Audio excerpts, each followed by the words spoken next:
Strive and Thrive is a collection of discussions featuring guests from various fields, focused on guiding entrepreneurs in creating businesses that excel in every aspect: people, planet, and profit. Throughout the series, you can join us, Romesh and Mike, as we explore relevant topics with our guests which can help businesses thrive. Romesh and I met while I was supporting a client transform their business. And I needed finance director support and reached out to him and his team. Since then, we've become good friends who share a passion for business and entrepreneurship. If you like today's discussion, then you want to subscribe to our YouTube and Spotify channels.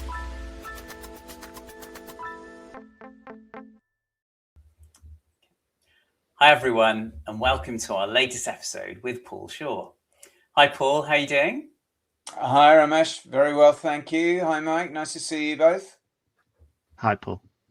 Hi, brilliant. And we're really glad to have you here today. So Paul's a professional business coach and mentor dedicated to helping small and medium-sized businesses develop sustainable growth strategies. Paul and I are both directors at our local chambers of commerce in Kingston, and I've really enjoyed getting to know Paul, learning from his insights and experience. So looking forward to deep diving into the conversation today.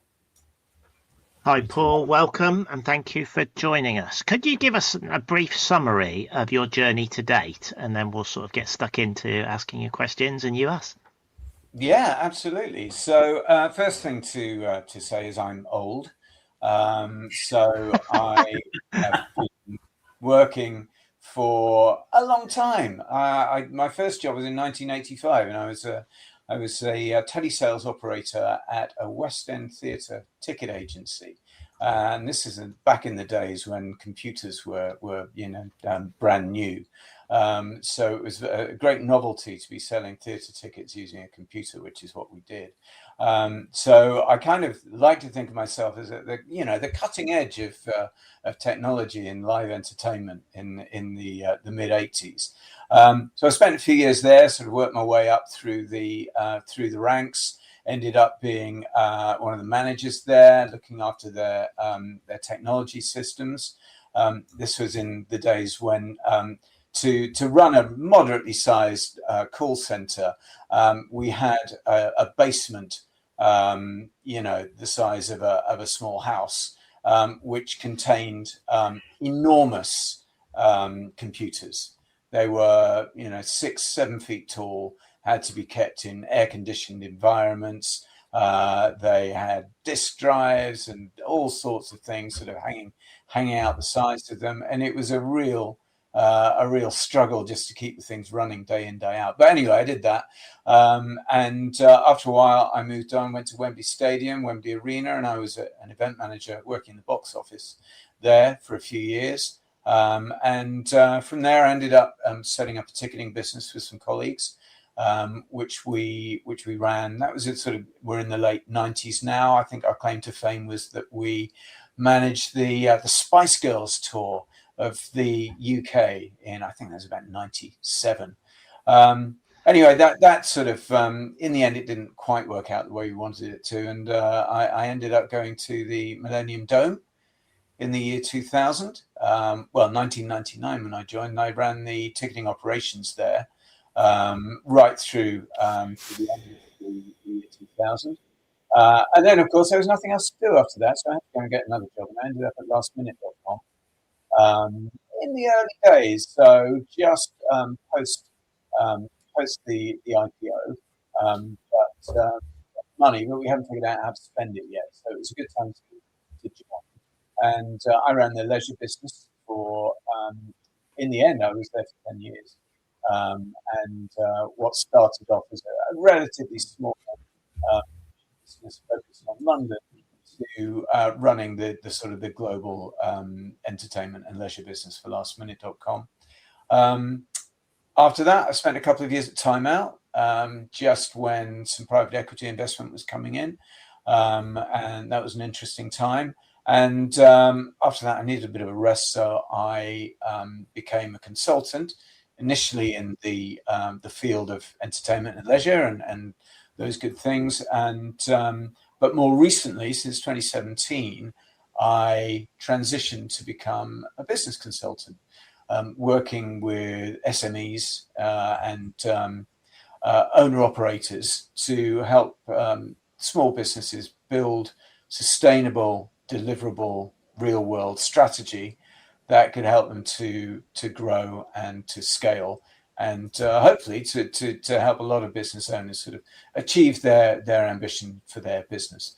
And I've been doing that ever since. Initially as an owner of a business doctors franchise, and then more recently under my own banner of McCarthy's Consulting. A couple of side hustles along the way, developing a software business to support restaurants and pubs that need websites in a technologically underserved industry, hospitality. And that's still going. So I do a bit of that as well on the side. And I also work with Kingston University as a lecturer and a facilitator on some of their business courses. That's me in a nutshell. Wow, a breadth of experience, Paul. I'll come on to how you're working at the moment in your current business and supporting others, because I think that's some of the interesting material. But I think that's been built up from a career of experience across multiple industries, both internally and also running them yourself. The one I wanted to touch on first is you said you set your own ticketing business up at one point. And what was your experience? Was that your first opportunity as a founder yourself? And what was that experience like, and what happened? Yeah, that was.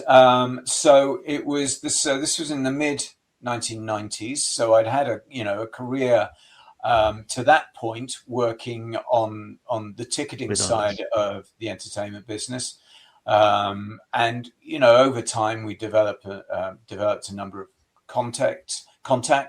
And we develop our own thoughts on technology and how to best use technology to sell tickets, fundamentally. Now, my background was running call centers to sell tickets, which is a really, really inefficient way of doing it, because you probably need 25 people in a big room, all running lots of technology. And, most of the time you're selling big events that sell out in a couple of hours. You've got 25 people for a day. You're paying them all a full day's wage, and they've got nothing to do for most of the day because the tickets sold out in the first hour. But you need to have those people there in order to maintain the ticket sales rate. So we looked at that problem. We thought, how can we fix that? And this was in the days when technology was really just coming to bear. And so we happened on interactive voice response systems on the telephone. So this is sort of digitized. It's like a digitized answer phone, really. But what we were able to do was program event details into a system so that when someone rang up to request tickets, we were able to sell them the next available ticket for that event and take their payments. And it was a system that had been used quite a lot in cinema up until this point, but never applied to live events. So we did that, and we had some success. And as I mentioned earlier, we ended up doing the ticketing for the Spice Girls tour. But we made one big fundamental error. And this was a lesson that I learned quite quickly. We developed technology. We were fundamentally a technology business, and we invested a lot in getting that technology to work and to be performant. What we didn't do was to look at what the emerging technology was looking like. And bear in mind, this is the mid to late 1990s. And so we completely missed the birth of the internet. And within 2 years, our technology was completely redundant. And because we'd spent all of our money building this telephone technology, we had nothing left to reinvest into internet technology. We'd had to redesign our entire architecture, all of our systems, and we just didn't have the funds or the backing to be able to do that. And so, unfortunately, the company didn't succeed. But we learned a big lesson there, which is to always be looking over your shoulder, to see what's coming down the road. And, I think that was the first time I really learned that, to stand still, even in business, you need to be innovating all the time. To move forward, you need to innovate faster than anybody else. And that was a difficult way to learn that lesson. Yeah, that's interesting, the way you articulate it at the end. To learn to innovate. What would you say? We're all going through a similar sort of change right now with artificial intelligence over at your example being the rise of the internet. What's your view on what companies should do at the moment to navigate? Because some companies will be in exactly the same situation right now where they'll be heavily invested. What would be your recommendations for these types of companies? I think the AI revolution, it's almost too big to just use two letters to describe it, isn't it? I mean, it's going to change everything. It's going to change the way we work. It's going to change the way we behave. We were saying in the green room earlier, it's going to probably change the way we're educated and the way we prepare our young people for the world that's coming. And we've barely begun to scratch the surface of it. And I mean, I can pretty much guarantee that in a year's time, the AI technology will have advanced so much further than it is today that we'll be having the same conversation again and not really knowing the answers. So, but I guess with the kinds of businesses that I deal with, it's very much around how can we use AI technologies to help us to automate some of the processes that we are having at the moment. How can we use it to reduce our costs and increase our efficiency, and give us the headspace to think about what else we can do with it? At the moment, I think we're all fighting a bit of a rearguard action, particularly in SME world, where we know all this stuff is there and it's around us, and it's bamboozling. It's there's so much potential, but it's very, very hard for any of us, and I count myself in this number. It's very hard for any of us to actually understand how to harness this in such a way as to give ourselves an advantage. And I mean, I don't know if you guys have, come across this in your experience of working with businesses, but I think there's a lot of confusion there right now. And the people that are doing well are the people that can kind of, cut through some of the noise and offer meaningful guidance and advice and support on how to actually use these technologies. And I use the plurals deliberately, because I think, it's reductive to just say AI, isn't it? It covers so many things, and there's so many different varieties. We've talked about this a lot on a few of our episodes recently, and I know Romesh is investigating for his own purpose, as I am, because it's part of what my core business does. But we found the word adaptability being the word that senior leaders, SME leaders, solopreneurs, really understanding you've got to work out how to adapt. You've got to work out what it means. I think the companies who will struggle are those who stand still and wait for the technology to settle as if it will happen. I'm not convinced that we're in that state at the moment. I think we're in a continual evolution, and you've got to follow the path, and you've just got to work out how you do that for your business. And it will be different for every business, but it's find what works for your business. What's your view on this, Romesh? I know you're experimenting right now. How are your experiments going? Look, I think Paul made a really good point just now. There's so much to take in, isn't there? There's so much change.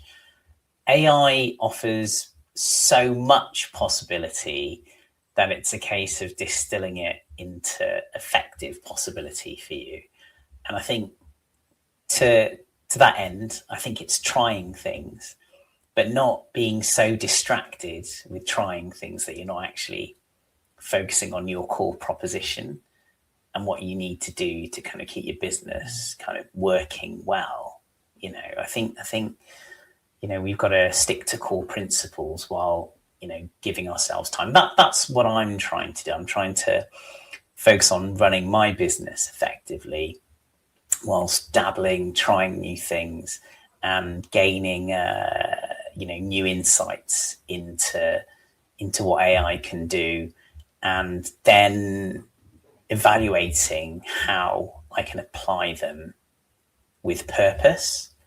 And if I can't, then I think I need to move on because there's a myriad of other things to do and try as well. So it is difficult in that sense, because something we've talked about very recently. We had a chat with Alex Brooker, and it's that so what, so AI can produce lots of stuff, but what does it mean? How is that going to change the game for you or for your business? So that's kind of, I think, dabbling, getting stuck in, but not letting it take you away too much, because you can get stuck, I think. I think you hit it on the head. And when you say apply it with purpose, I think that's really important. We were talking in the green room earlier, Mike, about education, how AI would affect education, and you made a really good point around it's about how you apply it to problem solving. And if young people can be taught to solve problems in inventive, creative ways, then that's a great way to educate them. And I'd extend that advice to any small business owner thinking about AI tools. What problem do you want to solve? And if you start with the problem that you want to solve, and then start to look at, well, what are the tools that are available to me? What are the options? And go through that. And once you've decided on what your preferred option is, then apply that with purpose. Then, you may not become the AI expert overnight, but you will have gone a long way to understanding its uses and its potential, and where else potentially you could apply it as well. So I think it's the old African saying, isn't it? How do you eat an elephant? One bite at a time. You start off with a single bite and then see where it takes you.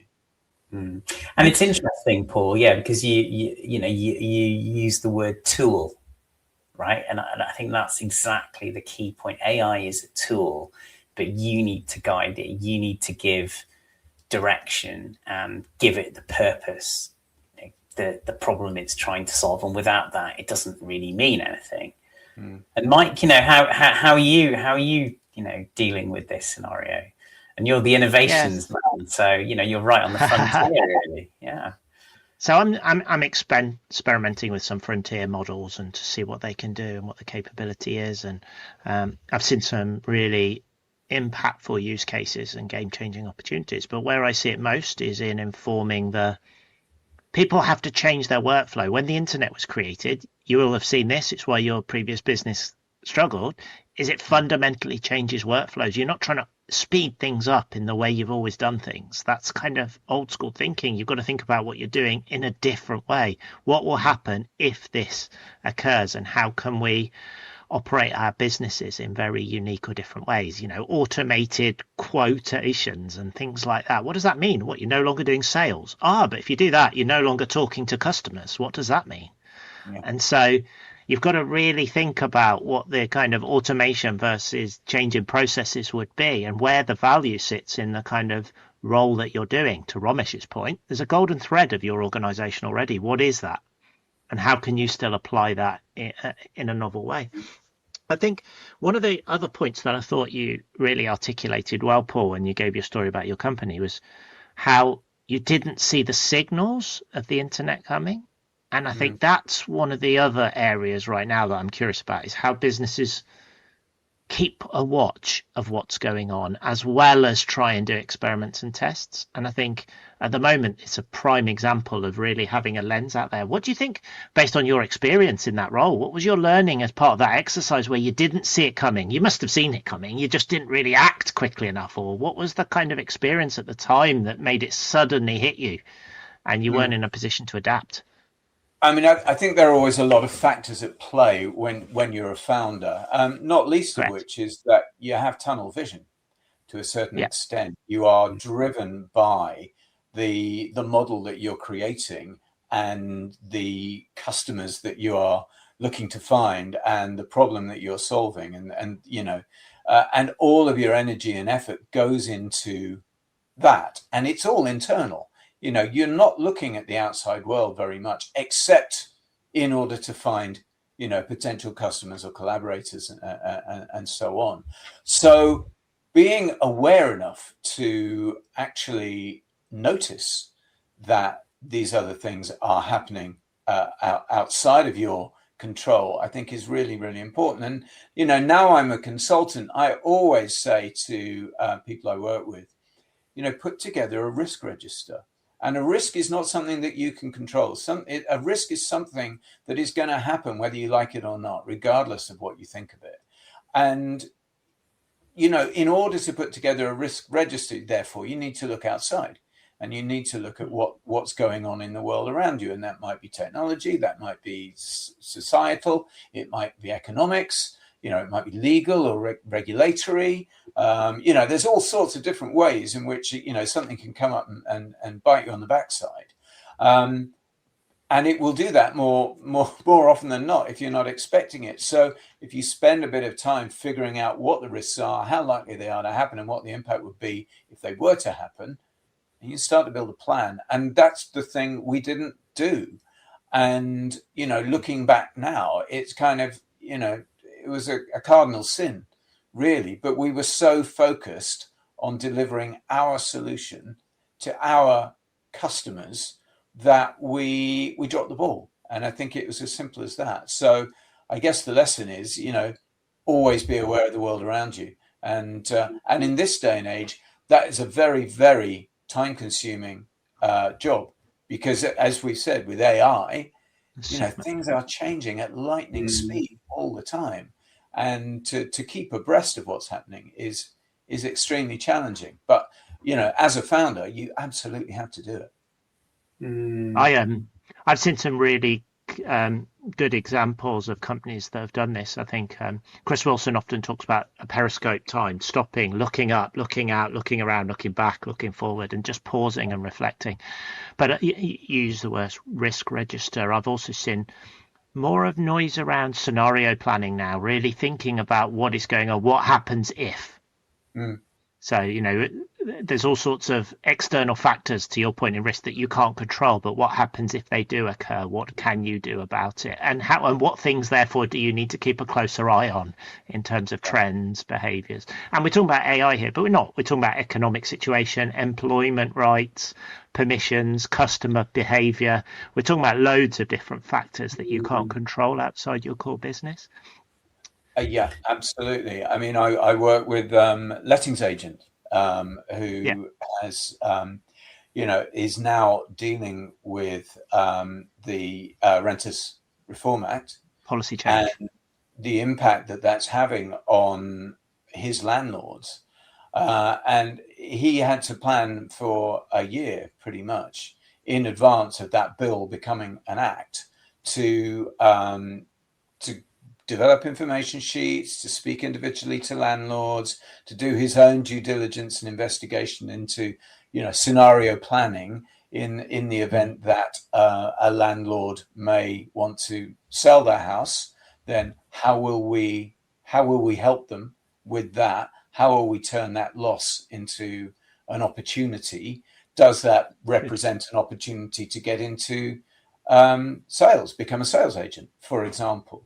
And so all of these things, again, it was legislative change, nothing to do with technology, but a massive impact on the business model. And so he was able to turn that risk into an opportunity by forward planning. And I think that's, it's a really good example of how a small business can do that, because you have got more manageable risks if you're a small business as well. I think your business well. There are fewer moving parts, and it's therefore a little easier to predict what might happen. and how you might respond to I it. do think I do think AI is the current big word, but I think it's manifesting it in a changing landscape for businesses at the moment, which are policy changes, they are macroeconomic changes, global changes, trends. I think these factors are changing around businesses a lot faster than ever before. And it's how your business and the domain that you work in needs to reflect and adapt to that. I've seen some really interesting companies that are pending legislation change and they're just waiting for that change and they're just about breaking even. But if that policy changes, the success is really there. And I'm saying to them, what happens if it doesn't? Yeah. How are you going to keep your business sustainable? How are you going to maintain those kind of changes? So I think it's the changing landscape that we're really talking about and how organizations should adapt to it. Yes, and in certain it's not just organizations but sectors can be really adversely affected. I mean, I do a lot of work in the hospitality sector, with pubs and restaurants in particular, and they have just been hit by one thing after another, starting with COVID, then the energy crisis, then minimum wage increase because they employ a lot of people on minimum wage, national insurance contributions, rise in the cost of raw materials, scarcity of foodstuffs, particularly immediately after COVID, societal shifts, meaning that fewer people want to go to the pub of an evening or can afford potentially to go to a pub of an evening, and the spiraling effect that has, the fewer people that can afford to go, the more they have to charge for their drinks and food, the more they charge for their drinks and food, the fewer people can go, and so on. I mean, I think I saw a stat the other day, I think 30% of pubs that existed in the year 2000 no longer exist. 30%. That's crazy stat, isn't it? Because I remember even, before then there was a lot of talk about, pubs closing down, generally speaking anyway. So the fact that it's from 2000, exactly. that's incredible.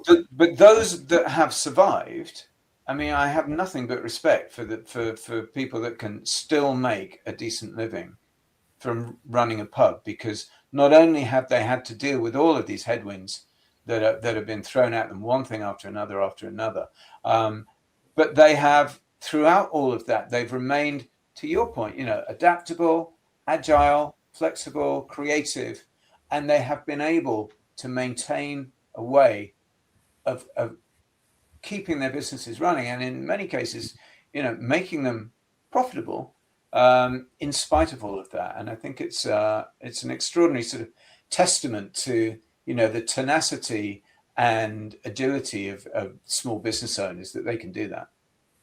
In fact, that's the strength of small businesses, isn't it? Really, the fact that they have the opportunity, if they've got the willing to do it, they've got smaller businesses. That's the strength. You can change, you can adapt, and you can do it quicker, faster than the bigger organizations. Yeah. I think we've discussed before that's why the likes of, the big tech firms invest in incubators and smaller businesses, because they've lost the ability to be that agile. So they have to kind of pay for that. Never forget, as a smaller business, as an SME, that you have that ability to adapt, and if you can lean into it. But I think what we're saying really is try and make, the whole adaptability achievable. To your point, Paul, don't try and eat the whole elephant. Bite-sized chunks, make it manageable, and if you can do that consistently, do the best you can. That's all you can do, and you can't control the future. You shouldn't try to predict everything that's going to happen, but being aware of what might happen gives you more of an edge. Yeah, I think it's the power of strategic thinking, and being aware that you don't exist in a vacuum. You exist in the wider world, and the wider world has a habit of throwing curveballs at you. And the more you prepare for those, the better the outcome is likely to be. Absolutely. So Paul, going back a little bit in your journey, you've seen a lot of disruption with big changes going on. And one of those big changes in your career was actually a business that you were working in being acquired by new owners. And so you've worked in an environment where you've had incoming investors, private equity background. How did you find that experience? I think there's always enormous change when a company changes hands. So I remember when I was at lastminute.com, and the original founders sold out to Sabre Holdings, which is a big American travel business with lots of different subsidiaries. And the atmosphere of the business changed overnight. The expectations of the new owners were very different to the expectations of the founders, and way of working was very different to the founders' way of working as well. And there is always this period of I suppose it's a honeymoon, but it's not a very nice honeymoon. I mean, it's the worst honeymoon you could ever imagine going on, where the two sides are trying to get to know each other and trying to understand each other's ways of working and trying to sort of impose, I guess, their own way on the other. And of course, the incoming owners are always the ones that win. And so culturally, it can be an extremely difficult time for a business that is learning to adapt to new ownership and new expectations. And of course, the other thing with private equity, so Time Out was bought into by private equity when I was there. In fact, I went in with the private equity people to help sort of transform the business. And the thing with private equity, of course, is they want to flip the business in typically in 3 years. And so everything has to happen at double quick pace, whether you like it or not. And that can be very challenging because, very often some good things that take a bit longer to percolate and to rise to the surface will get jettisoned because they just don't fit the time frame. And so you end up with, you quite often end up with a business that's lost its way a little bit, unless it's very, very sensitively handled. And I don't know what you guys think, because you've had some experience of this as well, but how many successfully executed private equity buy-ins have you witnessed?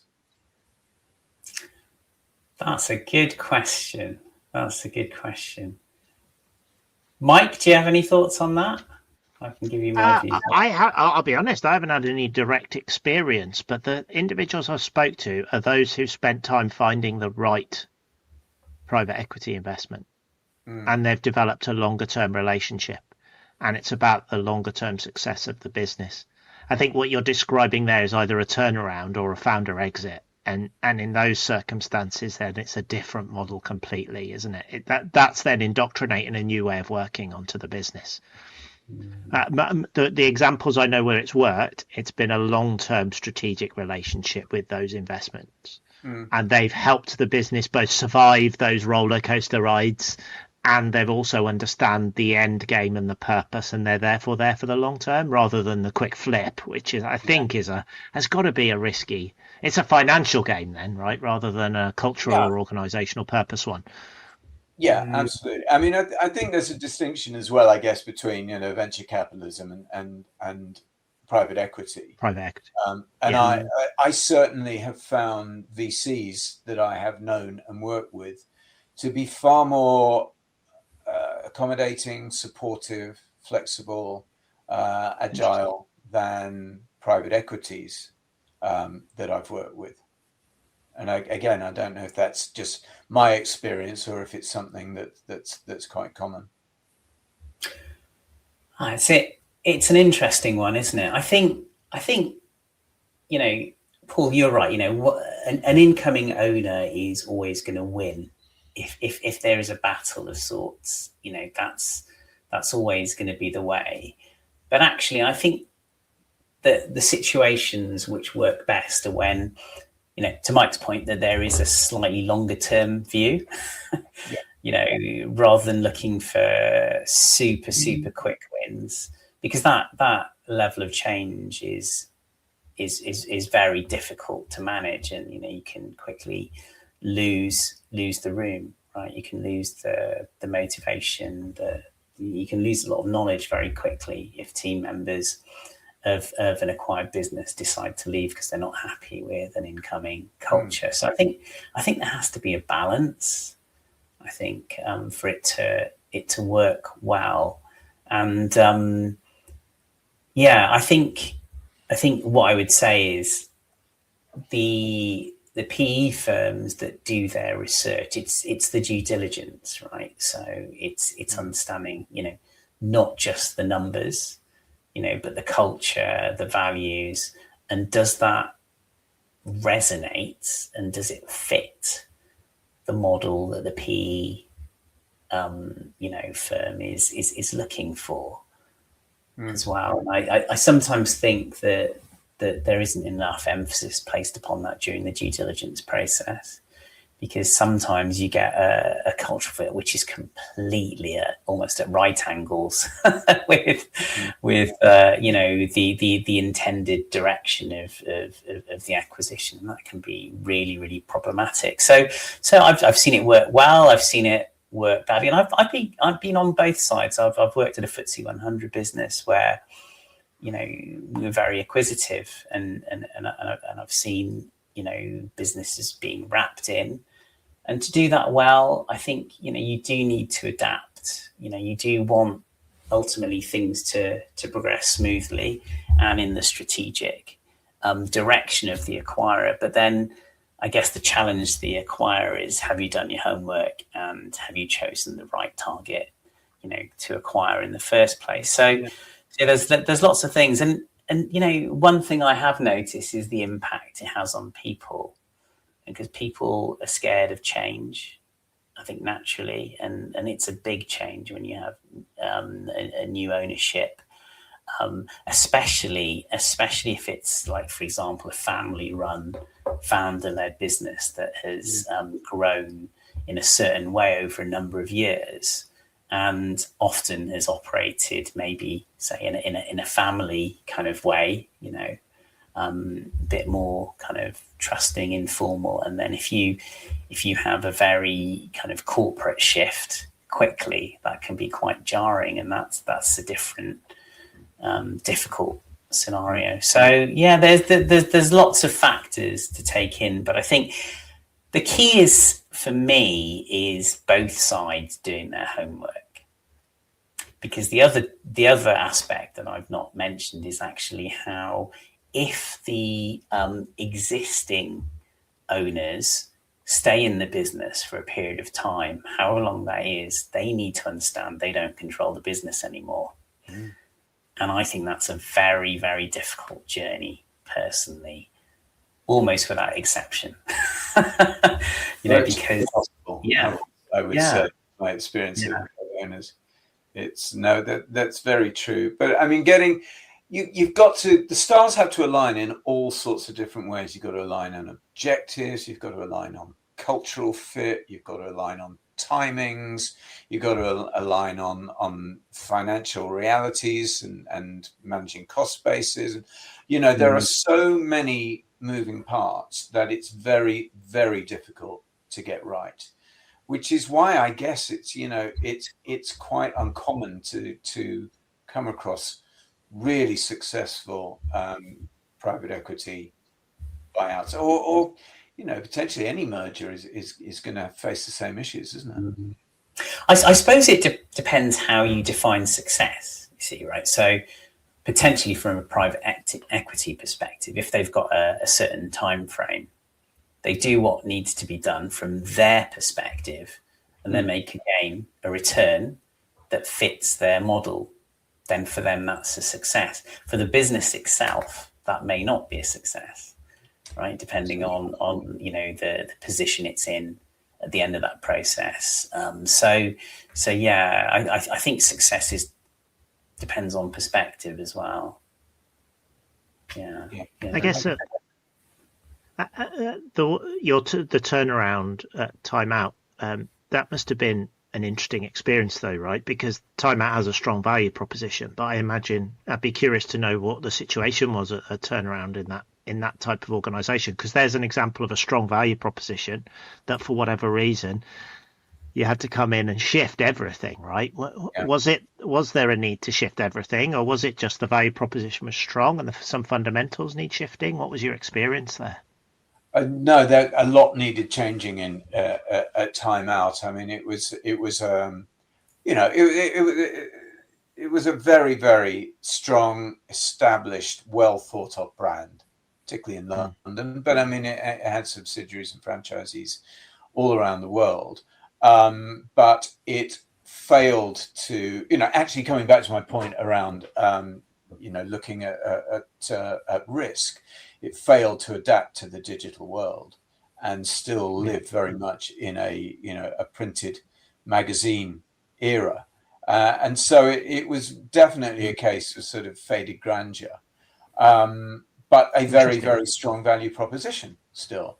And I think the bet that private equity made was, if we can transform this incredibly strong, well thought of brand that still commands an enormous amount of loyalty into a compelling digital proposition, then we're sitting on a gold mine. And we think we can take this international, and we think that we can diversify it into all sorts of different areas like travel, and really build, a hugely strong brand. And, to a certain extent, that has been the case. I don't think that the Time Out brand is as strong as it was in its heyday in the 80s, but it's still going. Like lastminute.com is still going. I mean, but they're probably not as, if you spoke to a young person, a 20-year-old person, who said lastminute.com or Time Out, they'd probably look at you slightly strangely and go, what is this old guy talking about? They're not household names in the way that they used to be, but they still, they still do what they say on the tin, and they have, and to that extent, Romesh, to your point, how do you define success? To that extent, those efforts succeeded, but I guess they could have been so much more, right? I mean, that's the question. The what if. We could do what ifery here, but I think.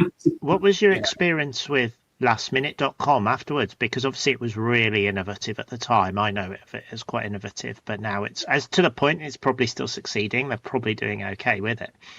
But did it lose the essence of lastminute.com at the point of handover, and therefore it kept what it recognised as value, but lost the kind of essence of a really innovative company trying to test new ideas as the internet was ballooning? Yeah, 100%. I mean, the whole thing about lastminute.com at the time, when it was founder-led, was we move fast, we break things, it doesn't always work, we don't care, we're just going to innovate, we're going to try new things, and it'll stick more often than it misses, and therefore it's worth doing.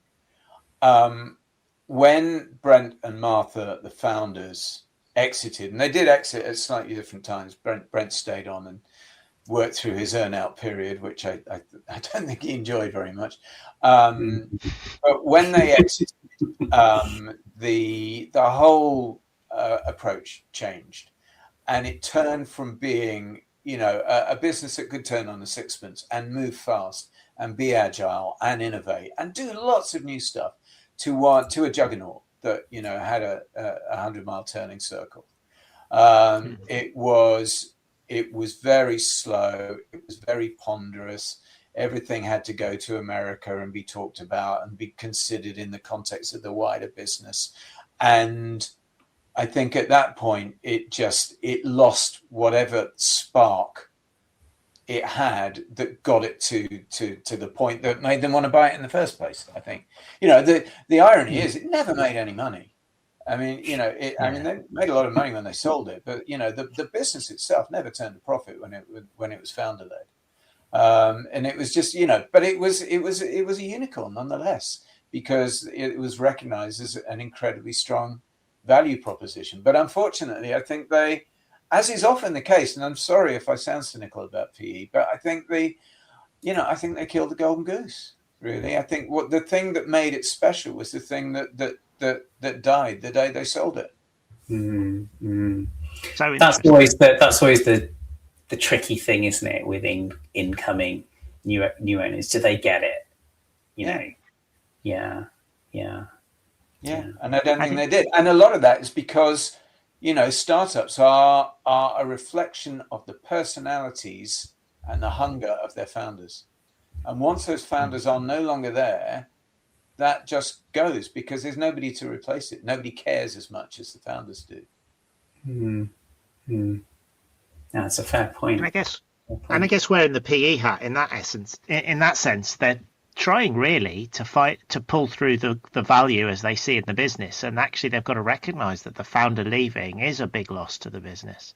The learning for us on this is they're different businesses. Once they get handed over, you have to accept they're different businesses. The founders I know who've exited, who've sold out, have gone, it's an emotional journey. I'm out. I have to learn that I've let it go. And it will be different, but in the next phase. And the person who's bought it goes, I'm going to change it, whether you like it or not. Yeah. Because that's the nature of this transaction. You're kind of evolving that business experience. And I think that's the truth, I guess. You can't assume that the essence of lastminute.com, for example, which at the time would have been a fascinating experience for you to work there and quite a novel business, without those two individuals, it probably would have struggled anyway.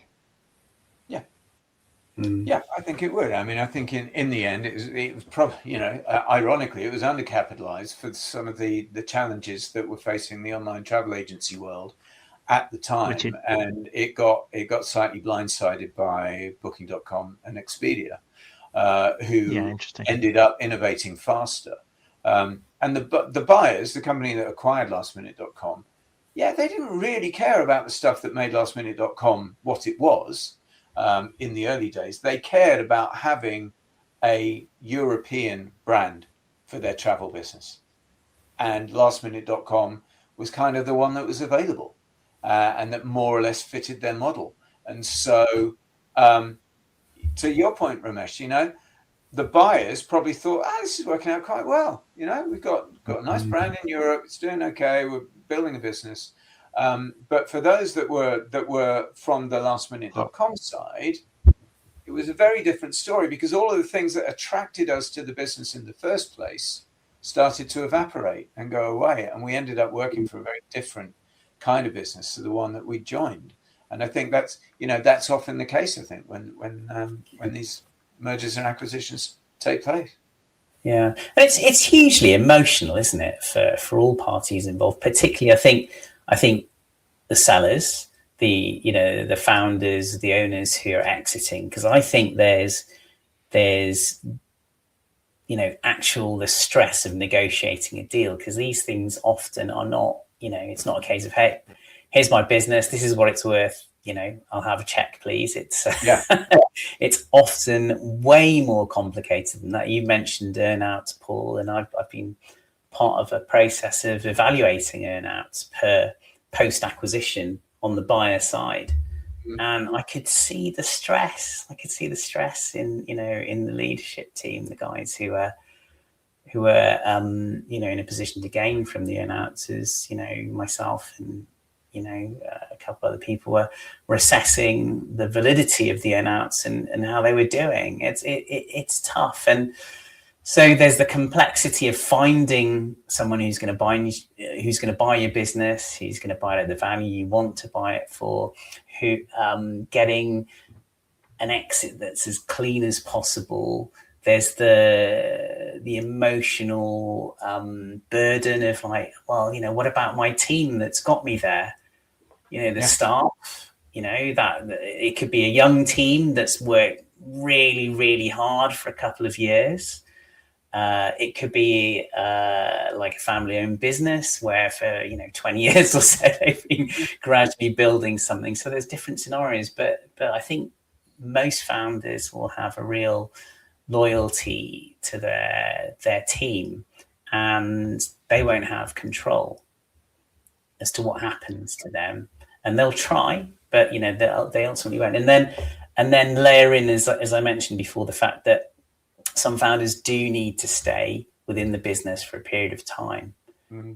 And invariably that's very, very difficult. When you've created something, you've owned it, you've been the boss, and you've run things a certain way, and then suddenly, you're there, but you're acting, really, really following orders. That's very difficult. And I've seen founders in that situation who've taken a long time to accept that, and it's been really difficult for them.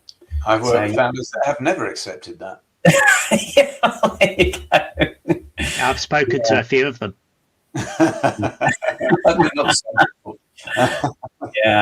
Yeah. So there's a lot of food for thought there, isn't there? There's a lot. But Paul, moving on with your journey, you've then you've gone into the world of consulting and coaching, and I'm sure that's given you a different perspective on the world. And do you enjoy that? I do. I think the thing I probably enjoy most about it is that when you're working for a large business, you'll do a lot of stuff, and it'll feel really important at the time, and you'll be trying to make big change, but that change happens really slowly. And sometimes you'll work on making change, and then it will be, jettisoned for whatever reason. It's no longer a priority. It doesn't fit with the business's new set of objectives or whatever it is. And so, there can be a lot of frustration. Whereas I think when working with small business owners, medium-sized business owners, when you make a change, you see the change. You see the change happen. You see the impact that it has and the effect it has on the people involved and their customers. And I find that extremely rewarding, because it's not really something I had a great deal of direct experience of when I worked in larger businesses. So that's, I think, the biggest thing for me, and the thing I enjoy most about it, feeling that I can actually help make a difference to the people that I work with. That's extremely, extremely gratifying. But also, I think quite a lot of the lessons you learn in the corporate world can very easily be applied to the SME world as well.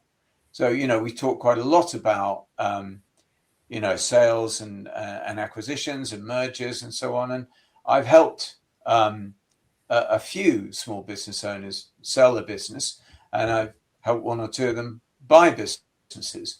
And the lessons I learned in lastminute.com and at Time Out have come in extremely handy, working in the SME world.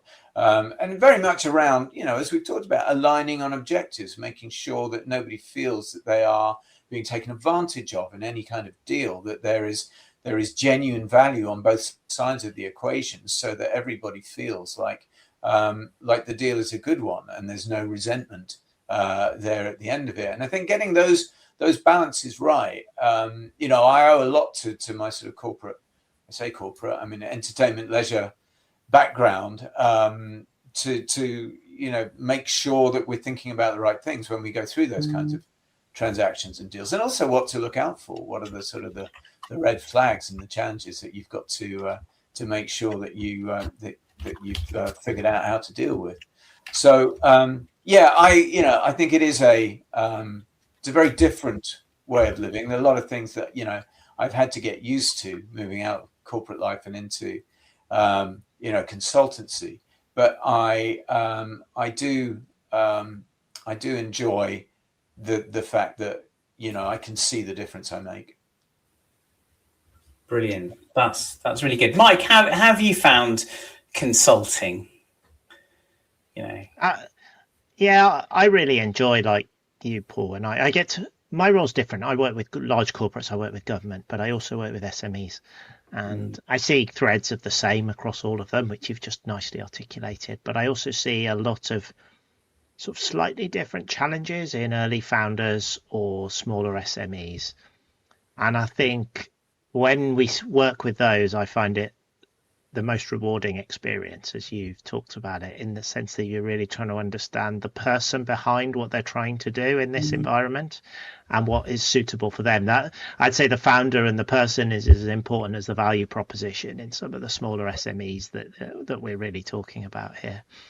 What would you what would you say you're seeing as a current trend in SMEs? You mentioned the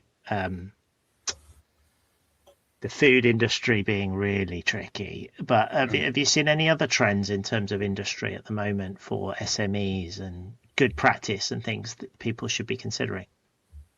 Well, certainly, as we've touched on, there is a kind of a race to automation. There is a sort of a sense out there that AI is the sort of the solution to all ills, as well as being the potential cause of a bunch of them as well.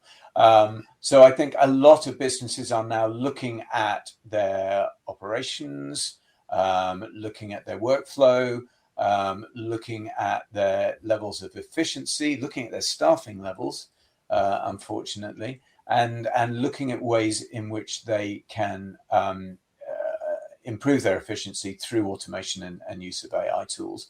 So I think that is a growing trend, and also we see a lot of. Sorry, go ahead. Do you see it as a? No, I was going to ask. Do you see it as a trend because they're trying to drive more profitability, or they're having to do it to adapt due to the need to find ways of cutting costs, particularly with increased labour cost rates, things like that? Is it a need or is it a creative opportunity?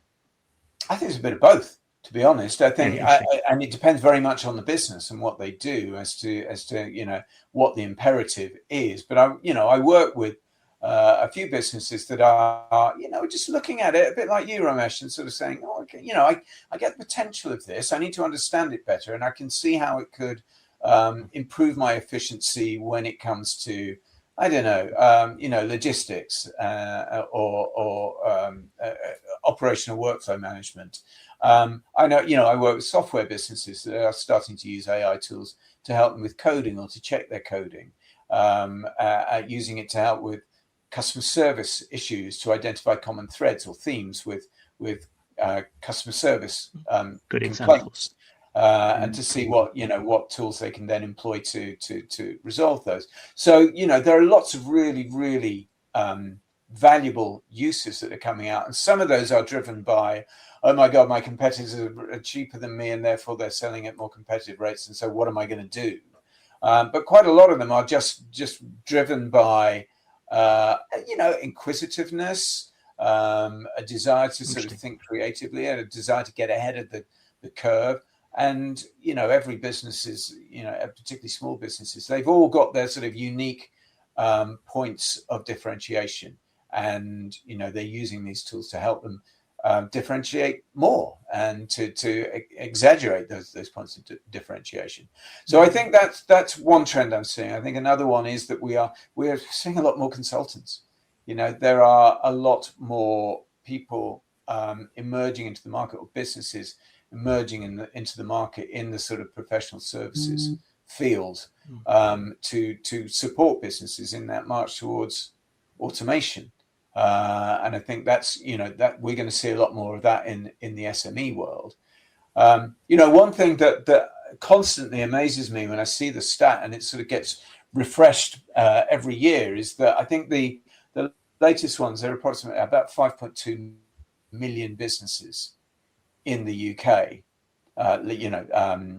limited registered businesses with Companies House. And of those 5.2 million, around 4.9 million of them are SMEs. And of that 4.9 million, about 4.7 million of them are micros. And that is that's the market that I work in. So it's an enormous market. and it's continuing to grow. And it is kind of the engine room of our economy in so many ways. You know, the big players, the corporates and the tech giants get all the headlines, but it's the SMEs that really drive the economy from the ground up. And, you know, the more that we can encourage the growth of the SMEs, and the more that we can encourage entrepreneurship, and the more we give, you know, young people in particular, you know, the tools and the opportunities to give it a try. You know, that's where I think if we can invest in that, and I think that's a trend I'd really love to see developing in the world of work and employment. Yeah, you're championing something we believe in. Romesh does it much better than me. This is a world he sees really important. He sees the fact that I'm doing it on your behalf, Romesh, to sing your praises, and you'll reflect it back better. But he does a really good job in articulating how SMEs are the backbone of the UK economy, and that actually supporting people for fractional roles, full-time roles. Grow a business you want to work for and you want to work in. It's as good a time as any to be doing that. Yeah, Come on, Romesh, expand on my bad articulation. Yeah, no, not at all. I mean, we're all banging the same drum here, aren't we? Right? You know, SME businesses are so critical to our economy, to our communities. Actually, they employ the most people. All that kind of good stuff. They're so important. But it's tough. I think it's tough times at the moment. You know, one of the reasons I think these businesses are looking to innovate and automate is not just because of AI, but because there's a need to look at their costs, to manage through this period of uncertainty. And I think, you know, managing your cash flows, managing your costs carefully, and plotting next steps, you know, with real deliberateness is really, really important right now. And, you know, Paul, you gave an amazing stat there as to how many businesses fall into the SME category. But, you know, one of the stats, which I'm sure we've all heard lots, is, you know, the number of these businesses that do fail. And, you know, I think we're all fighting the good fight here, aren't we, to try and ensure that we're doing our small part to actually reduce that. Because a thriving SME world is a thriving society, thriving community, isn't it? That's what we want. Yeah, and Paul, I really appreciated hearing your passion for that. That was absolutely brilliant. And that leads me to my final question, I suppose, on this, which is you know, that passion that you've shown for the SME world. I've seen it because, you know, we're both at the Kingston Chambers of Commerce, and I know from our many chats that we share a real kind of strong belief in the power of networking. You know, so can you tell us about how networking has helped you, and do you have any tips or thoughts for our viewers and listeners? Yeah, I think networking is a hugely important form of marketing, particularly for SMEs, because number one, it gets you face to face with your potential audience. Number two, it introduces you to people that may be very close to your potential audience and can refer you to them or introduce you to other people that you can work with. And I think number three, it gives you that, it gives you confidence in what you are doing. It gives you the capability to sort of test your ideas, test your business model against people that you're coming into contact with. It helps you develop your network of contacts. I mean, I met the university through networking. I would say 50% of my revenue probably comes as a result of networking. It is a marketing channel as much as, you know, pay-per-click advertising or putting out a TV advert or social media or anything else. You know, it is a really valuable marketing channel. And depending on what you do, it could very well be your best marketing channel. And you also have the ability to know what works and what doesn't, because you can see the effects of the networking that you're doing, and whether the contacts that you're making are bringing you business or not. And so I've been networking, more or less professionally for the past 9 years. When I started as a business coach, I went to every event going. I mean, I was probably networking 2 times a day, every day of the week. I've toned it down a bit now, because you learn what works and what doesn't. But I thoroughly recommend networking. And I think, I wouldn't have met you, Romesh, if I hadn't been networking. So, there's a justification for it right there. Too kind, Paul, too kind. But yeah, I agree with that. And it's creating opportunities, isn't it? Whatever that might be. And if you're there listening and trying to help others, that I think kind of puts you at the forefront of people's minds. If something, in your field comes up that, I remember, Paul helped me out with something I was struggling with, he'll be a good person to recommend. And I think that is a really good way forwards. And gosh, 9 years, I'm going to have to tap your brains more on what's worked for you and what hasn't. And, lots more to kind of delve into there another time, I'm sure. But listen, I think we've probably come to the point where we need to start wrapping up. I've thoroughly enjoyed the conversation, Paul. Thank you for sharing all of your experience and insights and your stories, your war stories over the years. Mike, what are your key takeaways today? I really like the deep dive on lastminute.com and Time Out, and thinking about the implications of takeovers and what that looks like, because it's often founder exit is something we've touched on quite a few times, and this conversation's taken it to a different level and seen the retrospective implications on that and what that means for the business, and to go in eyes wide open to those kind of impacts, which I think are important for any founder looking to exit their business. I also think the touch on thinking about the risks, you used the word risks, Paul, and I'll take that word, is the risks to your business, and actually looking up, looking out, and really spending the time working out what they might be, and be brave enough to explore them when you can, because if they hit you, it will be too late. Absolutely. And to add to that, I totally agree, Mike. Thanks. That's a really nice summary. And I really enjoyed our chat on how to kind of purposefully use AI as well. I thought that was a really, really, really good discussion. Excellent. Okay. Well, thank you again, Paul, for joining us. I'd like to thank all of our brilliant. I'd like to thank all of our listeners and followers very much. We're very grateful to Paul and for you guys for all of your support. We hope that you like what you're hearing. Do get in touch and give us feedback. We want to get better. And if you'd like to support us, tell a friend who's interested in business about our podcast. And I really hope you can join us next time. Cheers.